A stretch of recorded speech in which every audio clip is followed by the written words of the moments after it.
get an update this morning from Mr. Lezina with CPRA and Mr. Roberts with LUMCON on the National Estuarine Research Reserve.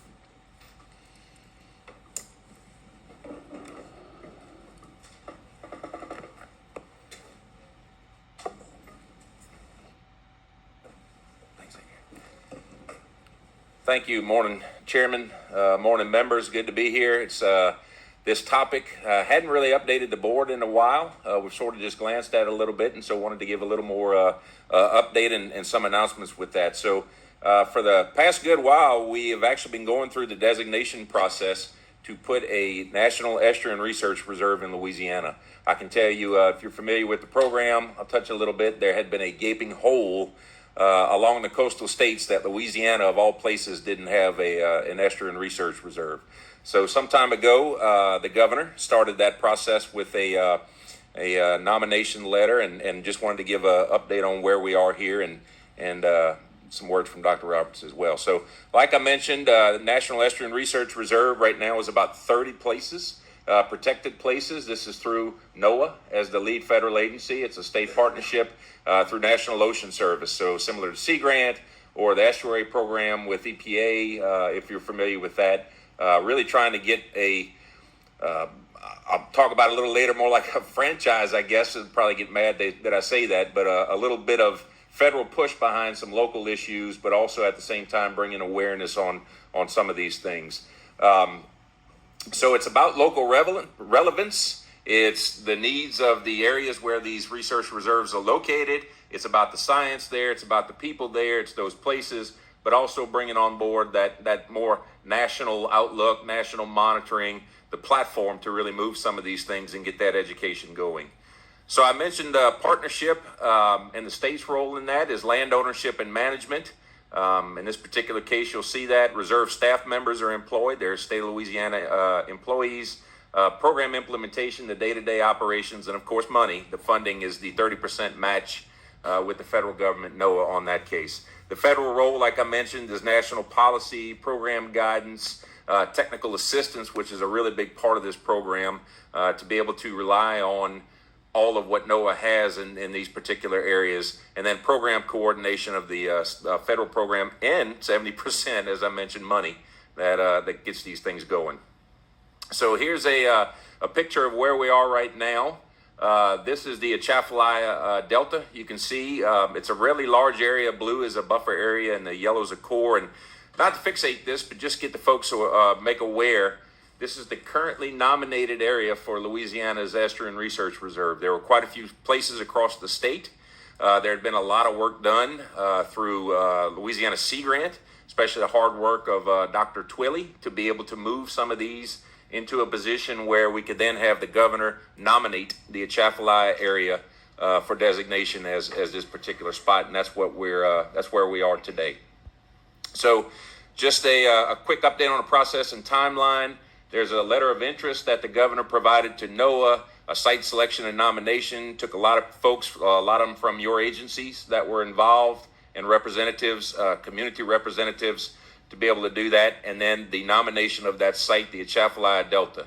So currently we're in where you see on purple on your screen, the draft environmental impact statement, the management plan, really laying out what this place is going to look like for the first 5 years. All of that working with NOAA to move this thing forward, and then finally we'll get to designation and operations on there. So timeline, 2022 is the nomination that was officially accepted by NOAA of the Atchafalaya. You see the items I just said in 23. We're pushing very, very hard to get this done, and a record of decision and designation by first quarter of 24, calendar year 24. I hope we get there. We're pushing like heck to do it. There's been a lot of people here that are responsible for that, and so we're going to fight like heck to do that with our federal counterpart. And then lastly, because I know our chairman appreciates brevity in those things, I did want to announce, as I mentioned, this is a partnership. CPRA and Sea Grant had been tasked with actually getting this thing up and going and moving. The staff at CPRA are actually involved in the environmental impact statement, the management plan, the sort of day-to-day work. But at the end of all this, there's going to be an agreement with NOAA on who manages this research reserve. And it's different. Some are universities, some are state agencies across the country. What we have now is on behalf of the governor, we'd like to say that the Louisiana Universities Marine Consortium, and of course the Board of Regents, as they are a part, will represent and manage this entity as we go through now the process once it's designated on the ground and going. And so hence the reason Dr. Roberts sitting next to me is executive director of the consortium. And so I'd like to turn it over to him briefly if you have any comments, Dr. Thank you, Brian. And thank you, board, for the opportunity to speak with you for a very brief amount of time today. I'm happy to talk to any of you more detail about this later on. This is very exciting for me personally as well as professionally. I first started doing a lot of my research at a ANERR site in Massachusetts. And when I moved down here as a faculty member, I was sort of astonished that we didn't have one. Because I had been doing work in these wonderful sites for most of my research career. And I've been very fortunate to have the opportunity to lead the Atchafalaya Basin proposal team and work with a tremendous group of people and to learn and interact with the stakeholders throughout the basin, both the individuals that live there as well as the different entities that have interest within that basin, and seeing the tremendous outpouring of support.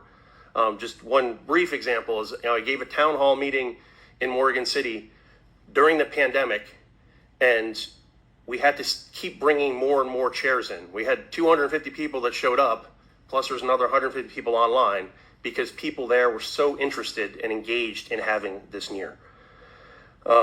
So I'm really excited about the opportunity to take another role. Just briefly, the Atchafalaya Basin, to me, is just really a unique system throughout the entire country. It contains all the habitats that's found within the state. It serves as a model for how our state, as well as other deltaic systems, are formed, which makes this a truly unique addition to the NERR system. There is no other system out of all those 30 states that is anything close to this in terms of the scale of a river delta. So it's another way to highlight how unique we are and what we contribute. So for those of you that don't know, LUMCON is a consortium of all the institutions of higher education in the state, including all of the members of the LSU, UL, Southern, the community and technical college systems, as well as the private institutions. So what we bring is a collaboration and coordination of the academic institutions together to work to try to make this the best that it can. And we look forward to having the opportunity to engage with the local, state, federal, and NGO partners to help develop and manage what I'm sure is going to quickly become the highlight of the entire national NERR system. So in brevity, I want to thank you guys for the opportunity. And like I said, I'm more than happy to talk with more of you individually in the future as we move forward. So obviously we're excited about the partnership here on behalf of the Atchafalaya Basin program, the upper part that CPRA oversees, and fitting those together, but especially the opportunity for universities, plural, right? Both secondary and primary. So we're really excited about that. Happy to take any questions. All right, thank you, Mr. Lezina and Dr. Roberts. And I'll just say, this is something that really came out of Governor Edwards' second-term priorities when we started looking at the overall health and sustainability of the Atchafalaya Basin. How do you use the Atchafalaya Basin to inform other restoration efforts across our coast? He formed a task force, and and I've said this many, many times before. If there's one area of our coast that I feel that we don't have our head around from an overall health, sustainability, and utilization, it is the Atchafalaya Basin. And I think that the opportunity that this NERR presents is one that we need to take full advantage of. And so to you, Dr. Roberts, obviously there's been several conversations with the Board of Regents, with LUMCON, with Commissioner Kim Hunter-Reid. And I think you hit the nail on the head. The value that LUMCON brings to this is it is a consortium of universities. And so there are a lot of universities, to be quite frank with you, that are very interested in this concept. in this initiative from LSU. There's a Nichols Coastal Center that is being built on the campus of Nichols State University. And so I would just strongly encourage you to allow for LUMCON to live up to its consortium mission, to bring those universities in to collaborate on all of the various issues that this NERR is going to be focusing on. Because again, I think that this has been a long time coming, and this was a conversation that I believe started in the previous administration that went nowhere, and Governor Edwards felt that this was an important part of our state that needs some attention. So any questions for Brian or Dr. Roberts? If you do, press your button, Mr. Hidalgo. Yes, sir. Mr. Chairman, I have a statement that's been prepared by the St. Mary XL, which is a group that worked pretty hard in getting this from Lanier to ANERR. And I think that's the new term for it, Atchafalaya, near. But I'd like to read this little statement, and they apologize. They didn't find out until yesterday that this was going to be on the agenda today, and so I've got a statement which I'll pass on to you, and I've given to the chairman already. St. Mary XL congratulates the Louisiana University's Marine Consortium, LUMCON, under the Louisiana Board of Regents for being designated as a lead state agency for the Atchafalaya National Estuarine Research Reserve.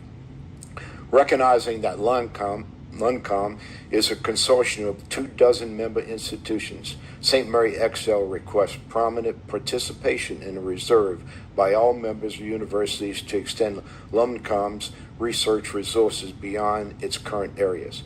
In addition, St. Mary XL encourages the LSU College of the Coast and Environment and the LSU Civil and Environmental Engineering Department to take a prominent place under LSU's university membership with LUMCON to preserve and advance a complete river delta system to the nation. This complete river system involves riverine flooding, riverine sedimentation, river dredging, river diversions, and levee construction, all of which significantly impact the core areas of the reserve, the Atchafalaya River Delta and Wax Lake Delta. As a best practice in reserve management, St. Mary XL requests that from its inception that the lead state agency locate in St. Mary Parish, Morgan City area, to maximize the education, research, community, training, and stewardship of the Atchafalaya.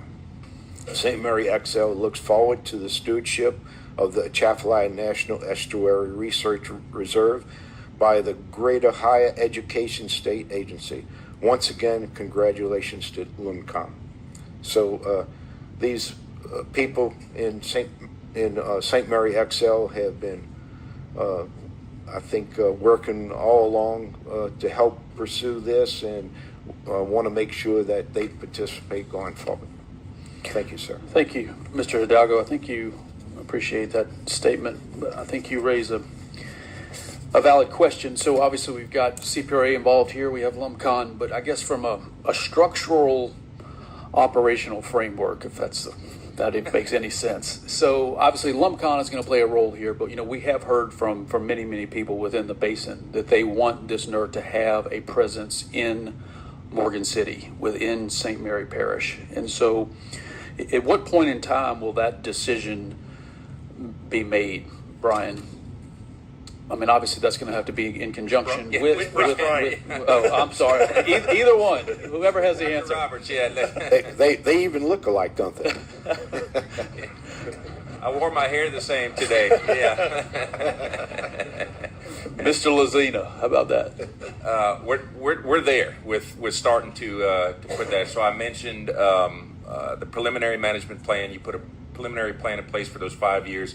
Obviously, there's funding requirements for facilities and where we're going to do that, but we start laying out exactly that. What Brian would say is the sort of the shape of how this is going to look here. So we all appreciate the overwhelming support the city of Morgan City and certainly St. Mary XL is, and recognize the importance of having something in that area. All right, very good. Just one other thing, if I could. I know the people at St. Mary Excel have been working diligently looking for space and facilities and so forth. So, coordinate that with them, please. Thank you. Yes, sir. So, I want to acknowledge that, they've been a very important part of the entire proposal process, and they will continue to be important. And it is the desire to have the main headquarters in Morgan City. It will take a little bit of time. Instantaneously, if there's not a facility there and there isn't money, in the money that's given in the federal level, there isn't money to just build a building. So it takes a little bit of time, but there will always be a presence there. It has to be. I mean, that you need to be in the center part of the basin, and that is the goal. And I also want to say, one of the things that we've been doing all along, the proposal team that we had representation from not just multiple of the universities throughout the consortium, but also a number of our nonprofits, both at the federal and local level, as well as the community engagement. In order for this to be a success, this is something where Louisiana has to buy in, and it's not just one individual organization that's going to lead to the success. So when you develop advisory panels and other management structures, they're going to have these different stakeholders engaged, and that's the way we're going to overall have a successful NERR that is going to be the highlight of this national system. Okay. Very good. Thank you, Brian's. I see Brian squared. There you go. I don't see any further questions, so I appreciate the update and for both of you being here today. Thank you, Chair. Thank you. Members.